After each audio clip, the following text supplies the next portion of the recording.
Here's a 1972 Pontiac LeMans. Basically the same thing as a GTO, man. I mean, really the same thing with the right options in it. And it's got a 400 in it. It's got a 400 and 5-spoke wheels and all that. It's a nice color combination. I like when they got, you know, they break up either the red or the yellow with a black or white stripe, because, you know, especially with this black top, it really does go with it. It's got a 4-speed in it. 4-speed in it, stock interior. That, like, you know, that would be what you would have had back in the day. If you had a smaller wheel, you'd have a wood grain or a foam wheel.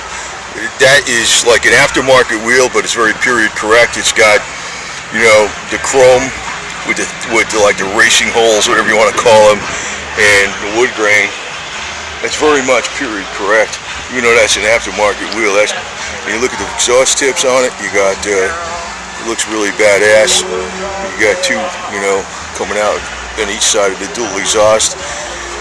The lights are all integrated into the bumpers. Very nice styling cue, and you can see how the spoiler is all integrated into the hood and also the quarter panels.